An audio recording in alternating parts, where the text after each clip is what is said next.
Welcome to Rates and Barrels. It's Monday, June 3rd. Derek and Riperino Saris here with you on this episode. We've got some fantasy baseball news you should know. Has some real life implications too. We've got a segment called The Question of Our Times, really just the mailbag question of the day, but it sounds so much more epic if it's the question of our times, which focuses on first half performers that you might want to try trading away or maybe just using less in the second half despite their success up to this point. We've got a reverse mailbag question that I use in our Discord to ask people who are in the Discord questions that I want answers to. And that's a related question. Which currently affected pitchers are most likely to suffer a skills drop in the second half of the season? So a connection there between the question of our times and the reverse mailbag. We'll also have where the money went and some drops from the weekend. Eno, how are you doing on this Monday? I'm doing great. There was a fun Firestone Walker beer festival. Saw the Furiosa movie. It was okay. It wasn't the best, but it's still Mad Max. Still had some good moments. Your weekend was more exciting than mine. I got a new string trimmer. It was a gift, which is cool because, you know, gifts that you can use at this age, that's exactly what you want. Overdid it though. My arm's a little sore, so a lot of trimming on the Sunday. You know, you did too much with the lawn tools when you are sore on Monday, so got to build up to it, I guess. Lessons for the future. Let's start with some baseball news that you should know. Let's start with the Tigers demoting Spencer Torkelson. It makes sense in the sense that it's been 2 months now. We're at the point in the year where if a team is unhappy with a player's performance and they are younger and they have options, AAA is definitely on the table. For Torkelson, 31 homers a year ago after a little bit of a slow start. Looked like he was putting things together in the second half, but so far this year, the lowest barrel rate we've seen from him in his 3 seasons as a big leaguer, down to 4.5%. It's not a problem where he's hitting a ton of ground balls. He's just not hitting the ball as hard. He's just not getting the mileage out of the batted balls that he has. And even the strikeout rate, it's kind of normal for Spencer Torkelson, 24.3%. Not a big problem there. But this looks an awful lot like what he was doing as a rookie. And I think that has to be a concern if you're the Tigers. It has to be a concern if you've got Torkelson in a keeper league or a dynasty league. And I believe with this demotion, Spencer Torkelson now has the honor of the player with the earliest ADP who has been sent to AAA by merit this season. That is a dubious honor indeed. I mean, the one thing that steps out for me is the 55% fly ball rate.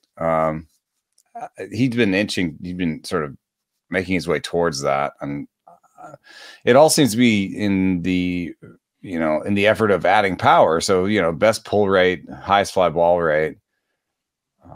But somehow along the line, he lost some raw power. And I think he must have gotten too steep. He must have sold out for power in ways that maybe his natural eye at the plate, his natural approach is going up against it, or it's a 55% fly ball rate. That just means it's too many balls that are non-competitive, too many pop flies basically. And that's no good. And like, to be fair to him too, it's like, I think it's a pretty tough home park. So, there is a place where you're like selling out for power just to get it out of that damn stadium. So I don't know. I might still buy at this very low moment in keeper leagues, but I'm probably not going to hold around and wait too long in redraft leagues. I think this is more of he might need to go down and change his swing plane on some sort. I think what you'd want to see out of him in the minor leagues is a little bit what we've seen out of Henry Davis, who's on the other end of something like this. He went down for a little bit, and the biggest change, the whole reason that I'm a little bit more excited about Henry Davis this time around, is that he changed his ground ball fly ball mix, and Henry Davis was able to hit for more power in the minor leagues. So I think I want Torkelson to do like the reverse of that a little bit. I would like to see a 45% fly ball rate from Torkelson down in the minors, and a bit of a leveling out of that swing, I think. Yeah, I think it's more of the realization that when you got enough raw power, you don't have to sell out quite so much to get it. So doing that is probably the process that Torkelson is working through right now. Some sort of injury. I mean, honestly, going from 112.7 max EV to 109, 14% barrel rate to 4.5, like the quality of contact kind of suffered, and in a way that I would normally be like, "Are you okay?" Yeah, and this is kind of a fun would you rather, and comparing players that are going through similar things, similar phases of their career. I think I like Davis more long term, even though Torkelson has already reached a level of big league success that Davis is not. He's done it once, Davis hasn't. But part of the reason I have more faith in Davis is that if you just compare what they did at various stops in the minors, I think Davis's track record against light competition prior to their big league arrivals is more convincing. And Davis has a lot less experience in the big leagues right now. We're talking about 338 plate appearances for Henry Davis. We talked a lot about the flaw he had at the top of the zone. I don't know how guys fix that problem in the minors, given the state of pitching at AAA right now. So that's going to be the big question for him coming back.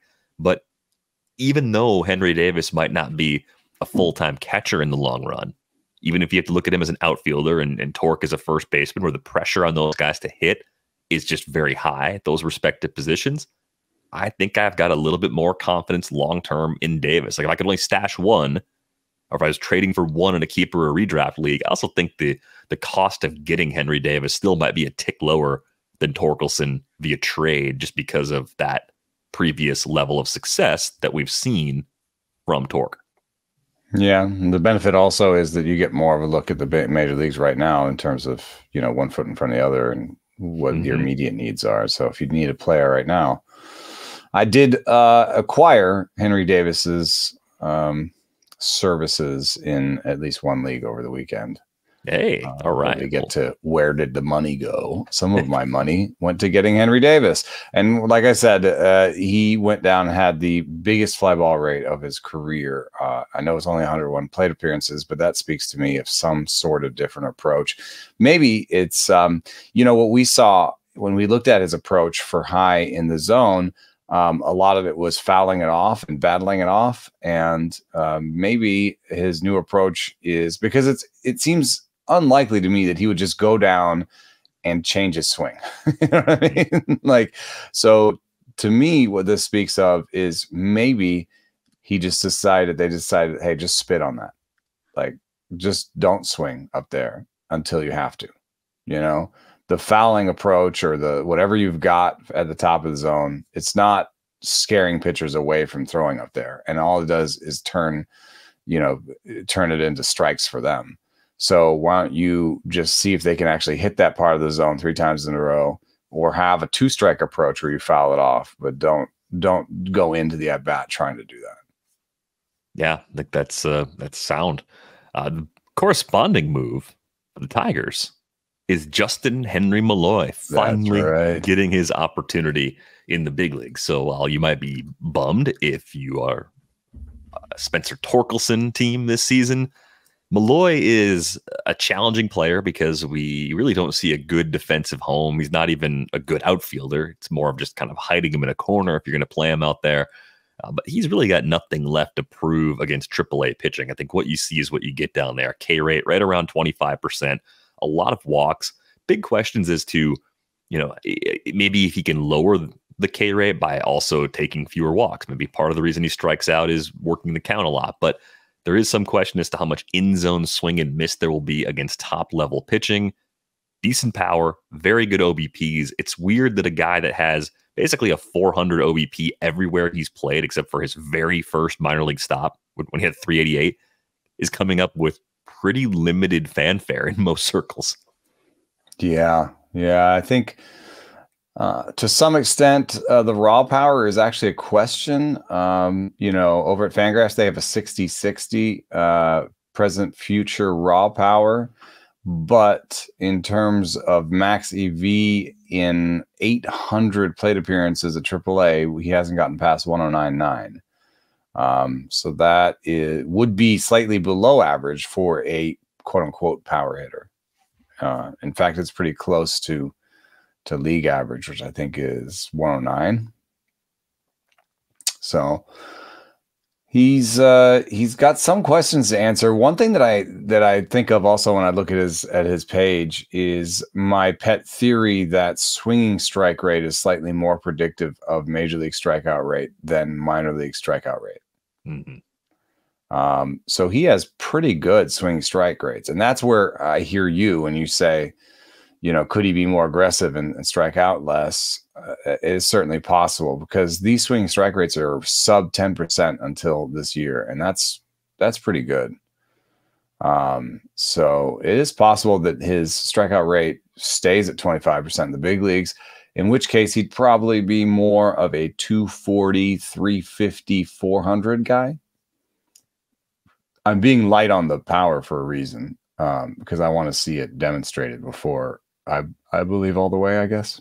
Sure. And with questions about how much playing time he's going to get too. I mean, Malloy may only see semi-regular starts. It's possible they're not just going to make him a fixture. I think that's going to be important for this week too. The good news is we'll see him for silly. I mean, they should give him some kind of look, enough of a look to evaluate whether or not his bat plays, because they need to figure out if they want to make a defensive home for him or use DH on him. I think that's going to be the key. So by the time we get to the weekend in weekly leagues, we'll at least have more information as to how they're using him. I think they only see one left-handed starter this week, so they're going to play him against some righties if they want to get a look at Justyn-Henry. And he is a righty, right? So, I think, he's got to sink or swim pretty quickly against righties. There's not a lot of room for a young versus lefties only guy on rosters, especially with the defensive limits. With defensive limits, that is a role that you can have on a team, but I think people prefer you have defensive versatility, like an Enrique Hernandez, right? Or that like for a young person, it'd be a weird use of them. So I kind of think he's just going to play first base. I don't think there's a lot of reason to put Mark Canha at first base every day. Yeah, I'd love to see it. We've wanted Justyn-Henry Malloy in the big leagues for the better part of a year now. So now we're going to get a chance to see it. I'll take a slight over on that line you put out there. I think he's been pretty consistently good with the bat everywhere he's played. I think he's going to find a way to make it work. Let's talk about the Twins for a bit. Royce Lewis expected to return on Tuesday, and that's just good news because I want to see more Royce Lewis in the big leagues. But this led to a corresponding demotion that is pretty interesting. Edouard Julien is headed down to AAA St. Paul to make room. And I was reading Dan Hayes' story about this on The Athletic and trying to look through the lens of the Twins evaluators and the options they had. And basically, the way Dan broke it down was that both Kyle Farmer and Manuel Margot, who were candidates to get bumped off the roster, no options, veterans, and decent salaries too. So it's a big sunk cost to let those players go. That's why the guys that were by performance easily the worst two hitters they could have gotten rid of are still there. I think Farmer also stands out as like a clubhouse leader, so there's extra element of possibly letting him go if that ends up being something they do down the road. So the decision was basically between Julien, Alex Kirilloff, Jose Miranda, who's been very good since returning, and Trevor Larnach, who's also been very good. Trevor Larnach has basically been the player everybody hoped Matt Wallner was going to be throughout draft season. And it really was the holding hands meme because Larnach was Wallner before Wallner was anybody we talked about. And it's just been injuries and some up and downs that have held him back. And we're holding Wallner with I think he has like second best bat speed in the big leagues. So we're holding Wallner through this period, but it does seem like they kind of alternate with each other. Yeah. So I guess with Julien, you're just like, go down and try to strike out less. And that's the flaw in his game. He's basically league average despite having a K rate up above 30% again. And there's also the questions about his defense and not necessarily being a good defender. That works against him a little bit too. But this would fall more under the good problem to have for the Twins, even though it's a more frustrating outcome for those in deeper leagues where Julian's been at least a solid middle infielder for power and speed. Yeah, you have to think that they were forced into this decision by other decisions that may be suboptimal. And the thing that I'm pointing at is, I think, in terms of options, Willie Castro has an option, but he is really the only person who can play center field other than Byron Buxton. So you pushed yourself into a corner when you got Manny Margot, who is a capable corner outfielder, but no longer really a center fielder, even though he's penciled in there at Fangraphs. If you thought that Margot was a capable center fielder, then I think you could option Willie Castro instead. But I'm not saying that Willie Castro's been bad. What I'm saying is there's really been sort of a lack of optional talent here. There's a lack of flexibility. And there's a little bit of a lack of young people up the middle. It's kind of old up the middle. Jeffers, Correa, and now Kyle Farmer at second, and Buxton at center. It works, but it feels like it's a year or two from being the Giants. I think they're going to play Castro a lot in center so long as Buxton's healthy. I think that's probably their plan, because Castro gets to a similar league average-ish bat in a different way than Julien. And then the other sort of wild card for them eventually is once Brooks Lee is healthy, he's currently on a rehab assignment coming back from a back injury. Does Maybe he ever Brooks Lee gets a little Julien? Yeah. So Julien has kind of fallen into this massive playing time that, I don't know, a trade or an injury or something could help unlock it. But we talked about it on Friday in our live stream with Trevor May. Like, sometimes you just end up in stretches of your career where you're just playing for tomorrow. And I think the Twins have kind of done that with this cluster of mid-20s guys that are all on that roster right now, and some of the limited roster flexibility that they have. Could somebody take over at first for Santana if you just decided that, this is the best it's going to get? And Santana's a decent glove, though. And Kirilloff is not, right? Yeah, Kirilloff, I think, would be the guy that would play a lot there if you wanted to just simplify that way. I think the tricky thing when you have a decision like this is when you have two players who are league average or near league average, and one puts the ball in play twice as often as the other, but they both have a generally similar amount of value. You have to decide, like, do you want the guy that swings and misses that can do more damage and maybe steal more bases, or do you want the guy that strikes out less because that might be a better fit for your lineup, which has a lot of swing and miss in it at various points? Also, I think depend on more. I hate to harp on it, but there's also the defensive question. It's like you're paper thin at center field if you send Castro down. You send Kirilloff down, that's fine, but Kirilloff has been producing better than Julien. So yeah, and they've done that before too. They've sent Kirilloff down before. He's had injuries, so maybe it's just Julien hasn't gone through it quite as many times as Kirilloff. That was also it's your turn now. That was also part of it. But nice to see Royce Lewis coming back this week. Hopefully, we get to see a nice run of health for him over these next 4 months. Got some good news coming Tuesday with Garrett Cole making his first rehab start. That's going to be at AA Somerset. I did end up picking up Cody Petite in a couple of deep leagues because he is the one currently filling in for the injured Clark Schmidt. And I think once Garrett Cole is back, if everybody else is healthy, then Potite's time in the rotation comes to a close. But just kind of looking at what he was doing at AAA this year as a depth starter in Scranton is kind of impressive. 38 to 11 strikeout to walk and 33 in the third innings. Kind of reminds me of Zach Littell in some ways. Guy that's bounced around, has one good pitch, but also has some other stuff. Kind of gives you the kitchen sink approach. And being on a good team with a good bullpen, protecting his leads, just thought he was a nice fill-in option that wasn't on my radar prior to the Clark Schmidt injury. But Garrett Cole, I think this is going to be a relatively long rehab assignment. He was basically building up from nothing. So if we see him in the second half of June, that to me seems like things have gone very, very well. Yeah, I'd be fascinated to see what the velo is like. I don't want to be too obsessed with velo, but it does give you a real sense of, where he is compared to himself and where he is health-wise. So I'm looking forward to that. Poteet, the fastballs are pretty bad for me. And the strikeout rates have been pretty mediocre. As far as his command being really great right now, he also had a 12% walk rate in 30 games for the Marlins in 2021. And the prospects report said his command was 50-50. So I think for this current version to work, he has to have the plus command, and I'm just not sure it's going to stick around.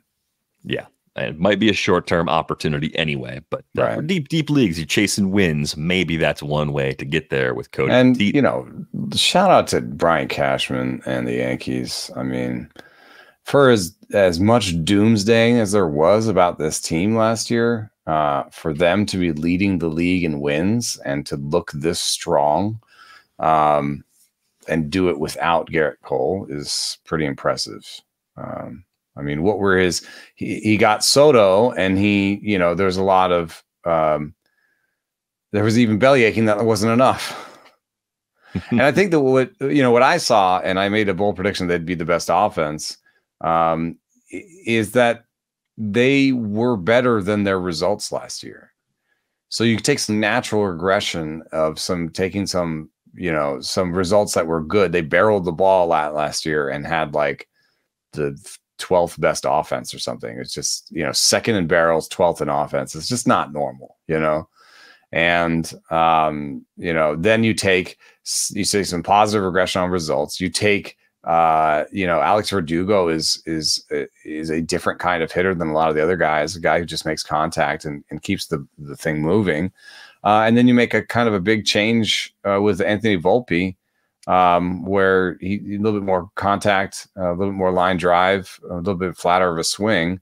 And now suddenly it looks like it works in every facet. I mean, there are guys on this team who haven't gotten going yet who might still. Rizzo and LeMahieu have done nothing. Torres has done nothing. Like, if somebody steps back or somebody gets injured, one of those three could start to have a better, month or two.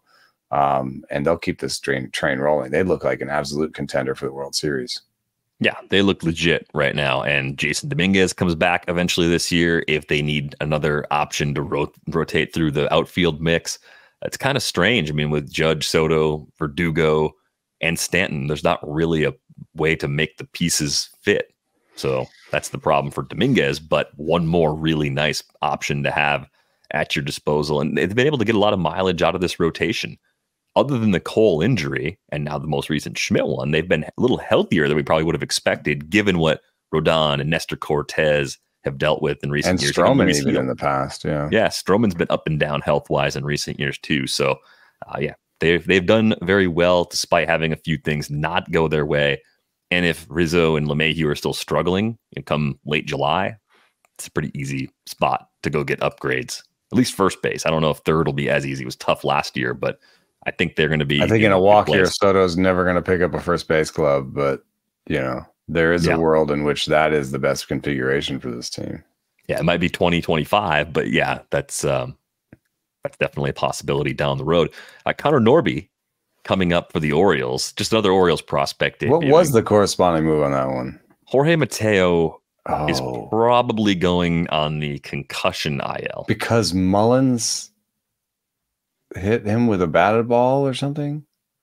That I did not see. There. Mullins hits Mateo with bat. Hit him with the bat in the dugout, just ball, swinging, with ball. Yeah, I was gonna say Mullins swung his bat down. Mullins swung his back down and struck Mateo in the back of the helmet. So they were in the dugout. Yeah, that happens sometimes. Oh, they were in the on deck circle. Yeah, Jorge Mateo. It was a clear accident for Mullins. The Orioles outfielders in the on deck circle didn't realize Mateo was behind him, and Mateo was leaning forward to grab a bat weight, and Mullins swung his bat down and struck Mateo in the back of the helmet. That's no good. I have seen that a few times, been at games where, I forget who was. There was a Giants one where someone took a practice swing and just missed a teammate, full practice swing, and just missed their teammate's head by this much, Yeah. So it's temporary. Looks temporary. I mean, it's exciting because Connor Norby is one of many good young players in the organization, but how much playing time can you project on this? He could get sent down even if he plays well. It's possible, at least, but really nice numbers again at AAA. Yeah, I mean, Another guy that has power, speed, pretty good average, great average, good OBP, like everything you're looking for in a good, well-rounded bat. Connor Norby seems to have it. Yeah, I mean, Jackson Holiday is raking again in the minor leagues.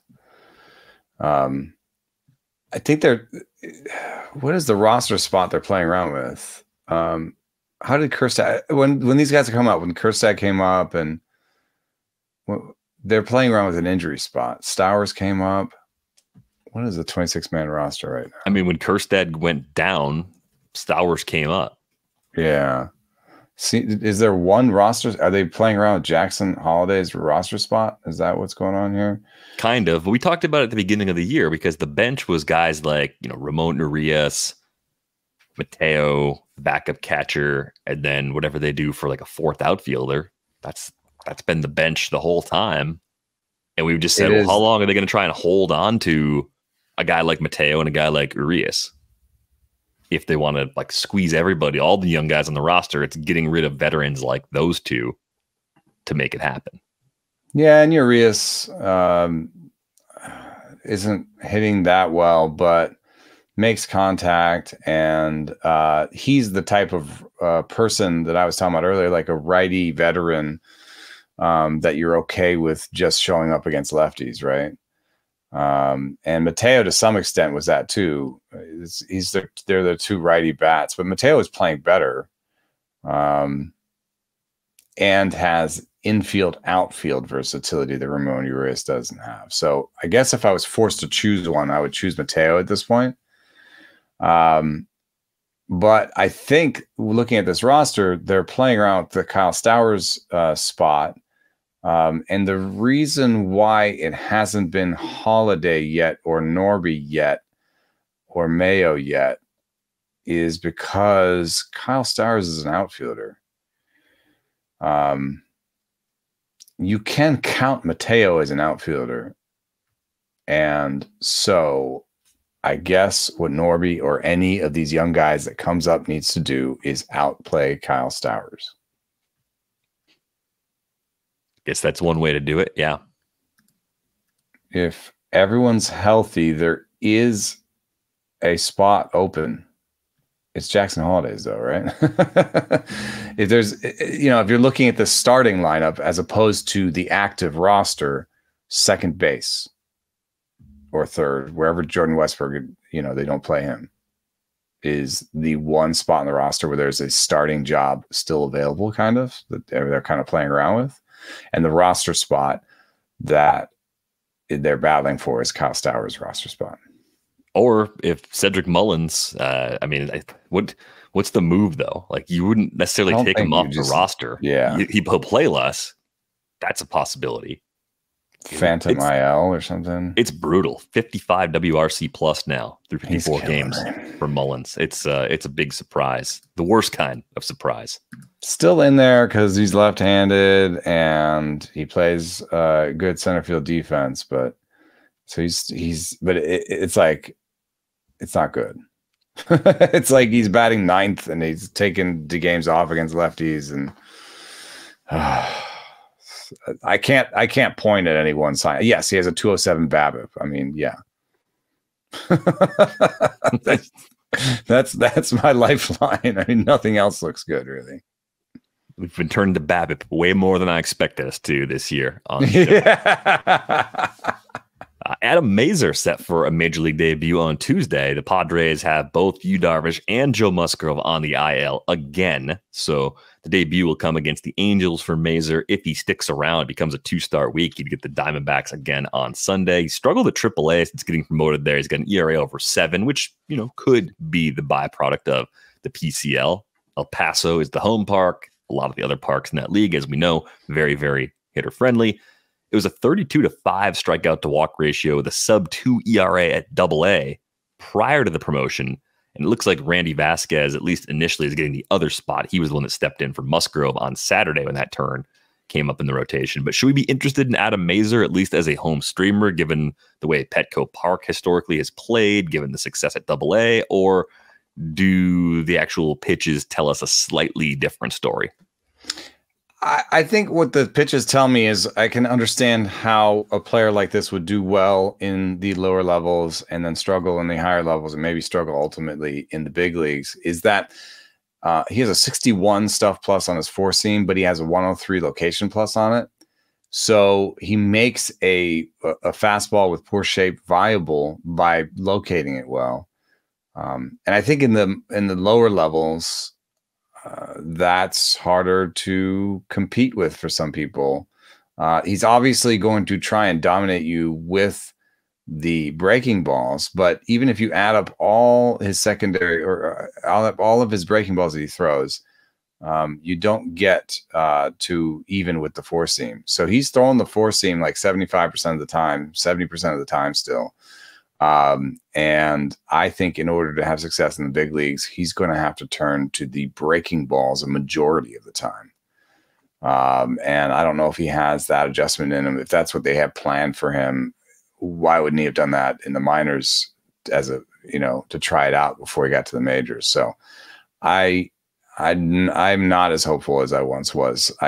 Once I got the pitch shapes information, I'm less hopeful. I had circled his name earlier from the double A's just from stat scouting, but with this week of a fastball, I'm worried about him. Yeah, we'll get a good look at it on Tuesday. It's a soft landing spot against the Angels, though, so maybe he'll find a way to make it work and hang around just a little bit longer. Let's get to the question of our times. This one came through our Discord. Of our times. Submitted by Barry Manolode on our Discord. I'd like your perspective on dealing first half stars before their value drops. First half high performing vets like Kikuchi and innings limit candidates like Garrett Crochet may seem like they are high value trade pieces over the next 3 to 6 weeks. I'm worried I'll regret not taking the opportunity to trade them at their highest value. But in comparison, the risers like Tyler McGill, Christian Scott, Spencer Schwellenbach, call-ups like Povich and Jackson Jobe could provide more value in the second half. I feel I have a good feel for when pitching indicators report stability of positive change, but I'd like to understand more about when fatigue and potential outcomes of innings management are indicators to seek alternatives. Please review when innings-limited pitchers provide the best trade value and or when fading pitcher stats should be compared to the upside of second-half stats from risers. So, a lot there from Barry. Yeah. Unfortunately, I think some of the way teams are going about it now with injury and signs of fading are too immediate for us to be on top of in the same way. You know what I mean? Like kind of game to game on some of this stuff. Like if someone's arm slot drops in one game and they are on an innings limit, you may just see them put on the IL that week. So you think, so using Garrett Crochet as an example, rather than having a hard out and saying at 140 he's done, or maybe they do have a high number hard out that's like above what we were used to. It's not the old Verducci add 40, add 50. Then on top of that, they're monitoring start to start measurements of fatigue. Yeah, right. Yeah, it's watching on a more granular level to say that didn't look good, but the arm slot change of, I don't know, so a certain magnitude is enough. A spin drop of a certain magnitude, a velo drop maybe of a certain magnitude. Those might be indicators for them to say, we got to back off. Even if it's not for the rest of the season, maybe it's time for a break or whatever. Inflammation. Yeah, we're going to see what's going on. We're going to find inflammation. We're going to sit him down for a month. We're going to ramp him back up, and then he's going to finish the season. And the shape of the innings might be less predictable. Like they would prefer. But as soon as any of that starts to happen, the value of the player in your leagues is completely shuttered. Yeah. I mean, this is the tricky thing. So with Crochet, he's clearly a good starting pitcher based on what he's done through 13 starts anyway. Like this is working very, very well. Most people in your league are going to be excited about getting a pitcher with skills like that. 33% K rate, 5% walk rate. That's ace stuff. But they also know why you're shopping him. They know why you're shopping him. So if you factor in how everybody views him, you're going to get less for Garrett Crochet than you would for any previously healthy pitcher who's done it for a couple of seasons. You might get less for Crochet than you would get for Jack Flaherty right now. Yeah, because Flaherty has shown levels like this in the past. And there's no reason to think that he'll just get shut down at some point for some arbitrary innings number. Right, 100%. Right. I mean, if you look at Flaherty's 2018 and his 2019, those are 151, 196 in a third inning seasons with good ratios, tons of strikeouts. He said partial seasons where it's looked that good too. You don't have that. Yeah, you don't have that level of concern. I think some people would take Flaherty over Crochet for the rest of the season because of the uncertainty about Crochet's workload by comparison. But given Flaherty's injury history, it might be closer than you think.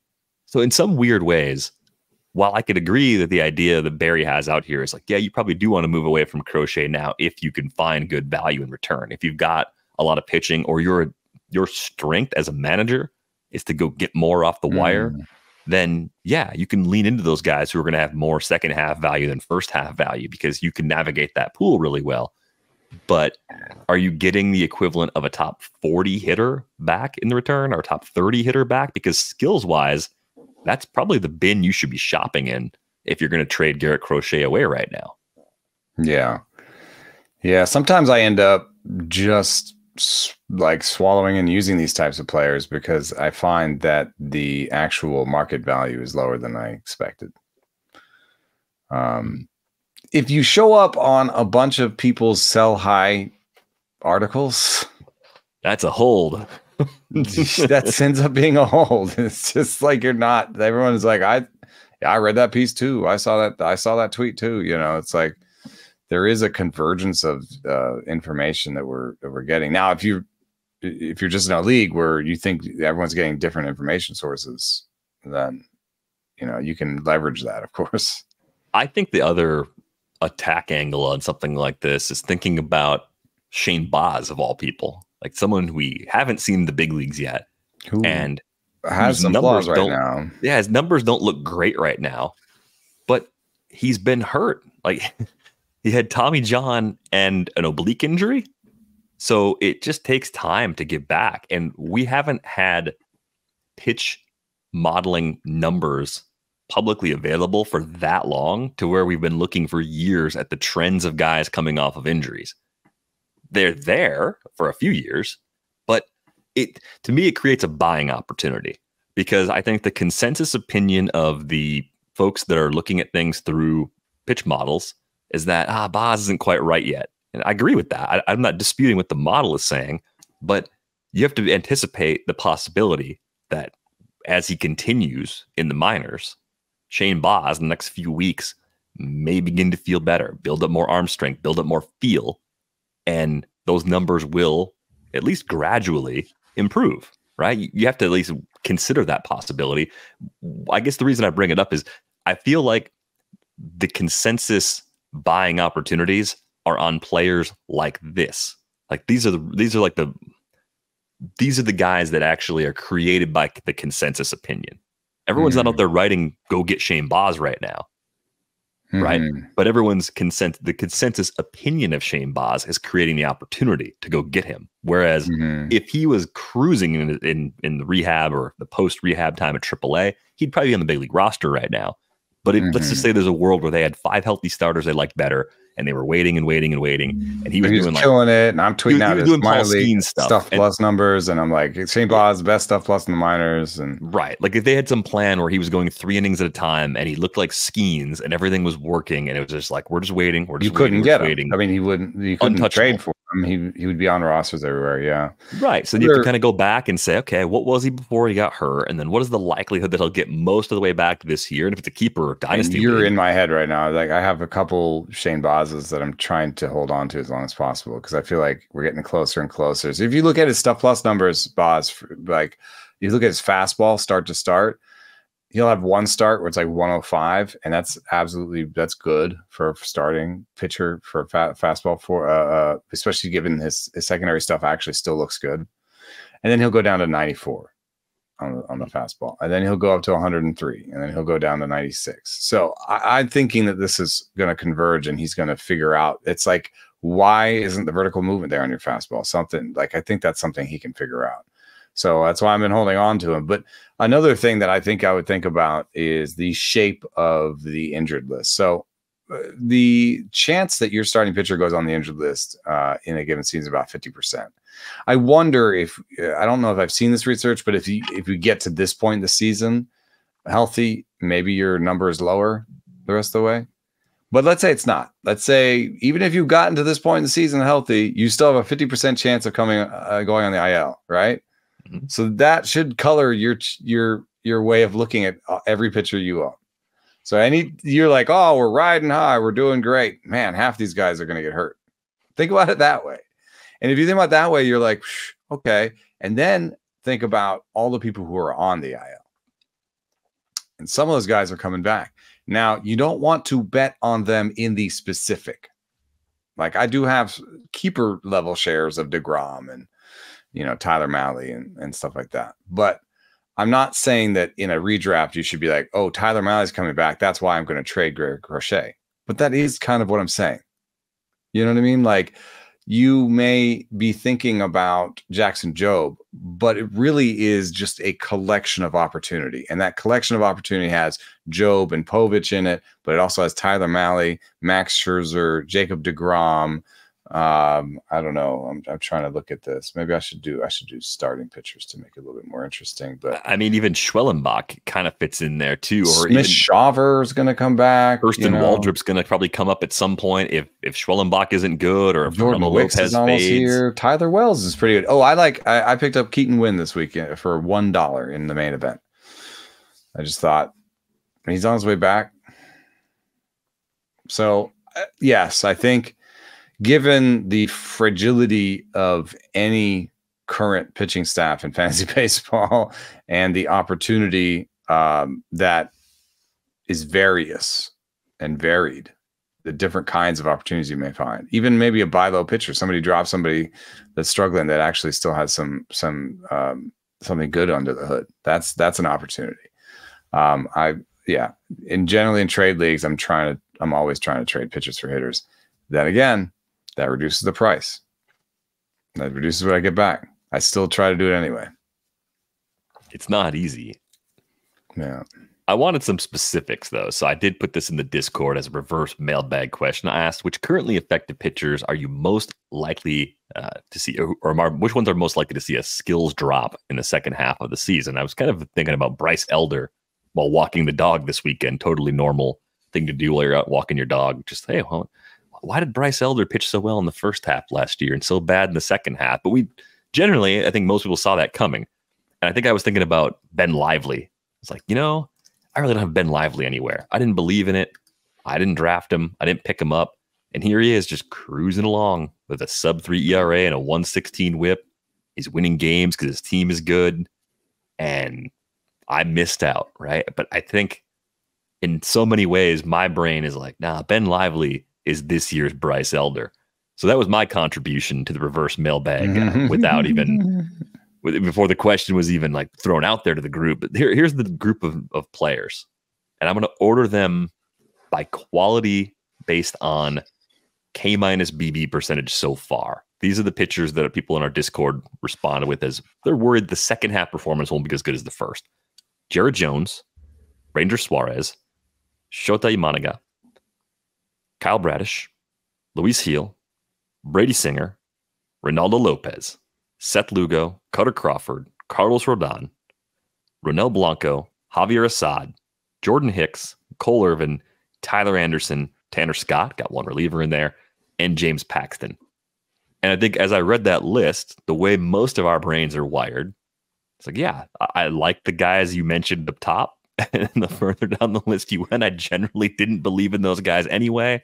And I'd be hesitant to continue relying on them for anything close to what they've done so far. I mean, James Paxton's doing what he's done so far. He's got a 3.29 ERA with a 14.2% strikeout rate and a double-digit walk rate. Like, that's not going to work. Like, those skills do not support those results, clearly. I think the bottom of this, in fact, I'm tempted to take everybody with a below-average K- BB. So that's Ronel Blanco, Assad, Hicks, Irvin, Anderson, Scott, and Paxton. And I'm going to say I give you veto power over one of those. Yeah. I got my guy. I think the only one I have reasonable faith in is Jordan Hicks, because the stuff is absurd. Like, it's just not. The stuff is absurd. The ground ball rate is super high. Mm-hmm. The park is nice. It's going to be enough not to keep him at a 2.70 ERA, but I can't imagine he ends the season with much worse than like a 3.4, which means, like a 3.7, 3.8 going forward, something like that. Some of the concern might be fatigue, though, as he gets deeper into the season, right? And beyond the skills, shutdown or something. Maybe, depending on what's going on. Velo is going down, so there's that. But I'd say of that bottom half group, that's the name that kind of stands out to me as I don't think I'd necessarily like trade him away. I'd probably just see what happens, because I don't think I would get a trade offer that's so good that I'm feeling great about trading him anyway. Now, what's actionable? What's actionable about most of those guys is like they could be droppers when you don't expect them to be. Like, even in a 15-team league, I've had Ronel Blanco, and I'm not playing him, and sometimes I'm like, why am I holding on to him? He's like right there. Like, on some level, some of these people might be droppers when you think they're not. I've been trying to trade Javier Assad in my 12-team keeper league since day one of this season, and I think everyone's really tired of me. Yeah, I mean, they if they read your stuff or like your pitching model, they see an 87 stuff plus, and they're like, "Why would we trade for that guy? You don't want him, and your model doesn't like him, so why would we want him?" Quit trying to put him together with Reese Olson and get my good hitter. I know. Sorry. Now, the more actionable part of the list is, of course, the top of the list, right? Is there a reason to try and like trade away Jared Jones right now? Even if you like him, even if you believe long term, is his present value so much higher than his rest of season value that you come out on top by flipping him right now? I don't know. The 1.6 homers per 9, in fact, could go in a different direction. It could go in either direction. It could stay there because he's mostly a 2-pitch pitcher, with inconsistent command. Or it could improve because he starts throwing his third pitch more often and becomes more of a pitcher.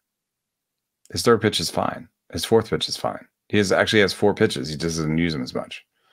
So I don't know.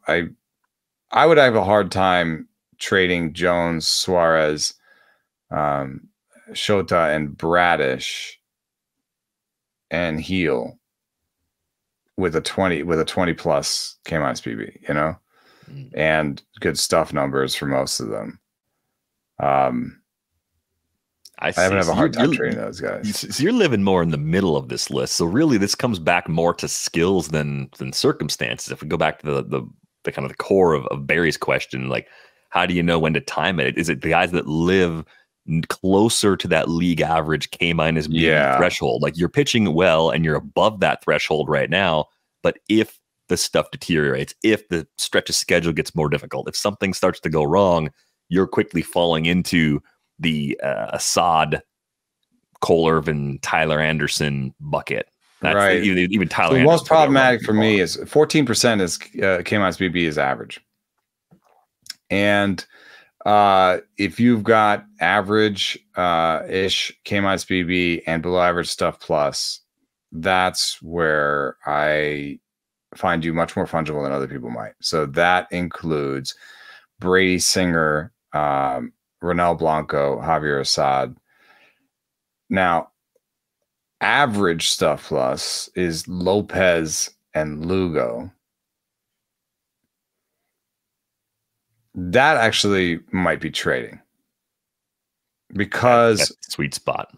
That's the sweet spot, because what you'll see is the other person will say, yes, Lugo won't have a 1.72 ERA going forward, but he might still have a 3.75 and some wins. They're improving, and I'm getting him at a reduced price because you're selling high, quote unquote. Yeah, I think it's hard for me to put myself in the position of some of the listener leagues where players are sharp, but they might not be as across the board sharp or see things exactly the same way as we kind of do on the show.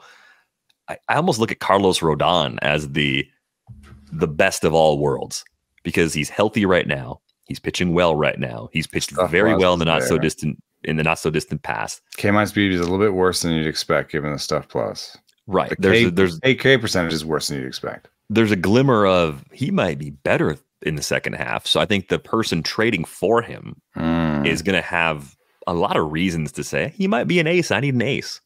And the person trading him is saying, dude, this guy's IL likelihood in the second half is over 50%. Yeah, it's just unfortunately it's part of the truth. And I just think that's where you're going to get a lot more back. Whereas when you dangle Lopez, even Lugo, who's been fantastic, it's amazing call. You were making that call all winter.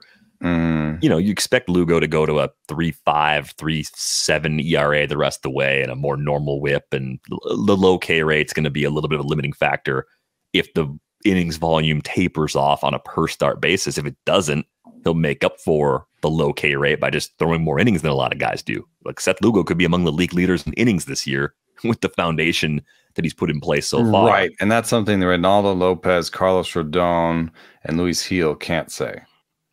Yeah, it's harder to say that about the others. Trade partner will know that. So that's one reason why I do think that Lugo has trade value. Yeah. So I think it's I think it's shopping Luis Gil and they're like, yeah, and what happens when Cole comes back and Schmidt comes back? Yeah, I think it's just finding the players that are living right on that line, even with a step forward. Geez, I mean, you say Kikuchi, who is an example in Barry's question.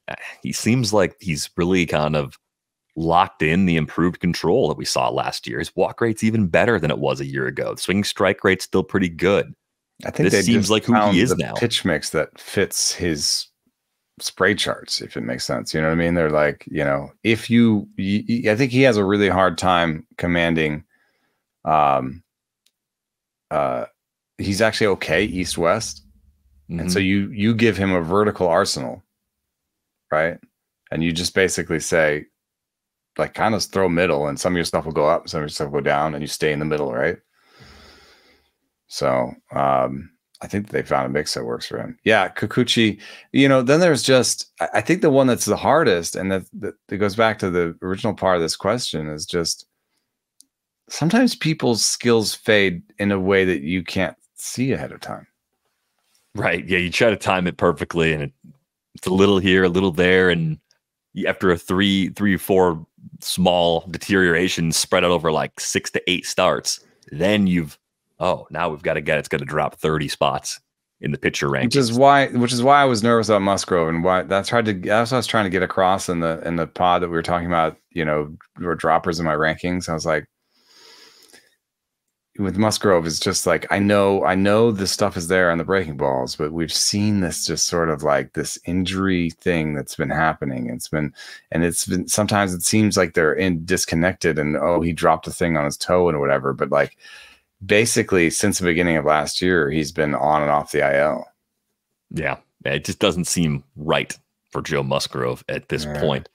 Thanks a lot for that question, Barry. Thanks to many of our Discord users, GR Pashek, SLGS Reds, Matt, Jeff Good, is Low Guppy, Andrew M. Lots of submissions. John also for weighing in there, giving us a great group of names to work with for that segment. Let's get to the end of the show that we have on Mondays. We get to where the money went, and a few names that we haven't talked a lot about on this show were among the more popular players picked up. We talked about some of like Matt Waldron and Miguel Andujar and Ben Brown last week, Nick Gonzalez. They were within the Corey Julks had a resurgence. I bought some Corey Julks. I saw some out there. We talked about him last week, even as an option. Yeah, Julks was a pretty popular pickup. I mean, he's heart of the order. I think what we're seeing is he's playing every day.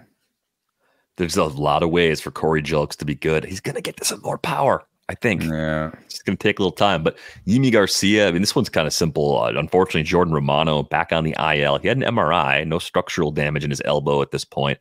But it looks like Garcia is just the closer for the Jays. And I just wonder if Romano is going to be down a little bit longer than we typically expect for a non-structural problem with his elbow, given that it's been up and down for him health-wise this season. Yeah, I guess we could have gone to more money. We put $40 down on Yimi Garcia, and we were second to a $71 bid out of 1,000. It's just that you don't know. What if you pay 75 and you get a week's worth of saves? Is that worth $75 out of 1,000? I don't know. It depends. It depends how tight saves are in your league and a lot of other factors. I mean, people have spent 7% of their budget on a lot less than a week's worth of saves. So what's really hurting us is that we've got Jeff Hoffman as our second closer, and we're just not sure if he is a closer or not. Yeah, it's very weird in Philadelphia right now. But we also talked about Jake Myers last week, and in my TGFBI, I was able to get Jake Myers for $31 to a $20 second bid, and I was happy about that. I think he's only sort of solidified his job since. That was the difference between Corey Julks last year and Jake Myers last week, and then this week is just more and more evidence that they're playing every day. Yeah, exactly. We'd love to see that. Mark Vientos had that little bit, that evidence, and then with Brett Beatty going down, it's like written in stone that he's getting the chance now that Beatty didn't. And I love his batted ball stats. He's a guy who, well, I mean, he hits the ball on the ground too much, but there's a version of Brett Beatty where he's like Mark Vientos, right? Oh, just lean into hitting the ball hard. Don't worry about your ground ball rate. When you lift it, it goes out. You know, that's sort of the idea sometimes with this is like a very Tampa Bay Raisian line here with like a 50% ground ball rate, but 112 max EV and a 14% barrel rate. Like the Tampa Bay Rays are calling you for Mark Vientos, guys. Yeah, I don't think David Stearns is gonna answer that call. Or at least the strikeout rate is going up though. 16.6% swing strike rate. Long track record of strikeout rate problems. So the batting average is going down, strikeout rates going up, but giving himself a 321 average through the first 61 plate appearances will keep his batting average from ever looking that putrid. It's like a good start here. The good start just gives him more rope, I guess. And just so you know, though, if you're picking him up, it's probably like a 230, 240 batting average with that power. But cheap power can be hard to find, and if he's playing every day, it should be enough power to actually make a dent in 12-team leagues. So I think that's what made Vientos a bit popular over the weekend. Matt Vierling was getting picked up in 12s over the weekend. And even at the time when the Tigers made that trade with the Phillies last winter, there were rumblings that, hey, they may have found a pretty interesting position player. Because the raw power has always been there, combined with good strikeout rate. He's just kind of getting to it more now. Yeah, 8.7% barrel rate so far this year would be a career high. He's hitting it in the air a little more often. That's been the big difference so far. We've seen little flashes of speed in the past, and even with free stolen bases available, he's not taking any right now. So I think it's more of a thing that just could start to trickle in, even though it hasn't been there so far. Vierling's the kind of player that if you think he's going to play every day or nearly every day in a deeper league, he'll cost very little via trade, and he might end up being a nice get. So cool to see him kind of dipping into the 12-team pool. Plays a lot of places for you. Yeah, very game versatile. Log suggests that, yeah, he's playing third base, center field, both corner outfield leading spots. Off. I mean, it's weird that it's in these different places. That makes you nervous that he's a utility guy, but since he's so high near the top of the order and in game after game, so it's not like he bats first against lefties and fifth against righties or whatever. There's some aspect of that, but it seems like they want him at the top of their lineup. And yeah, I missed the boat on that one. I liked the trade, but I just put him into utility category after a while in my head. Yeah, well, I've got enough underperformers right in that lineup too that keeps the door open for a bit longer. Another popular ad, because he's been playing a lot more thanks to all the injuries in the infield in Boston, is David Hamilton. I think he started all but one game going back to May 20th. So basically a regular. He is stuck in the bottom part of the lineup, but the previous indications we've had about David Hamilton is that he might be a better fantasy player than a real player. I mean, we've seen him steal 57 bases a year ago in AAA with a 363 OBP, popped 17 homers. I don't know how much of that power will show up in the long run against big league pitching, but it's non-zero pop, and he's 9 for 10 as a base stealer in 35 games. Plus, he's got a job. So I do think the shallow league appeal is legitimate for David Hamilton because of the playing time being so much more stable now And that only changed to another degree with Vaughn Grissom going back on the IL. Yeah, he was one of the baby Red Sox that went on the weighted bat program. And that was, I think, before 2023. So he went from 150 ISOs to 190 that year. And he popped a 110.9 in AAA in 2023 in terms of EV. He has not gone over 105 since. And one thing I have heard about weighted bats, it was more of a question than a statement, but it was how sticky are those gains, and is it something you have to keep doing to keep getting the benefit from it? Is it currently part of David Hamilton's repertoire in terms of daily routine, or is it not? And is that the difference between that year's ISO and that year's max EV and what he's done since? Either way, I think defense is what keeps him there. And also, every day that Rafaela doesn't play shortstop is another day that David Hamilton cements the job from a defensive standpoint as well. So I kind of think he is going to be there. We in the main decided to put a $30 bid on him, 33 or something like that. We were pretty excited about him. He went for 72 to somebody who was finally dropping Javier Baez. And that seems to make a lot of sense to me, that somebody that was playing Javier Baez would spend that much money to get a chance at a starting player that would hit for a slightly better average than Baez, fewer homers, more stolen bases. Yeah, I mean, just, hey, you want to feel feelings again out of the middle infield. That's what you're doing in that situation. You're going Hamilton instead of Javi Baez. I'm all on board with that. On the drop side, tons of injuries again. I mean, Acuna and Alek Manoah, we talked about their injuries last week. Clark Schmidt down 4 to 6 weeks with the lat injury. That's why Cody Petit's in the rotation right now. Junior Caminero was a popular drop because it's a grade 2 quad strain that's going to keep him out 4 to 6 weeks. One of my personal favorites, Johnny DeLuca, has been kind of slumping, not playing enough for a 12-teamer, so he was a frequent drop. Yeah, you had to watch the Siri, and Siri was still playing. And even with Lowe going out, it's been DeLuca's. You see him pinch hitting. That's why I read the box scores every day. I mean, I wish that I was a little bit more regimented about it and like maybe wrote notes somewhere or something like that. But it filters through after a while. Like, you read those, and I've been noticing that DeLuca wasn't in the lineup every night. Yeah, Jose Siri, that 82 WRC plus, got to keep on trucking, 35% K rate. He is walking a little more than last year, so there's some improvement on that facet. But come on, I want to see what Johnny DeLuca can do.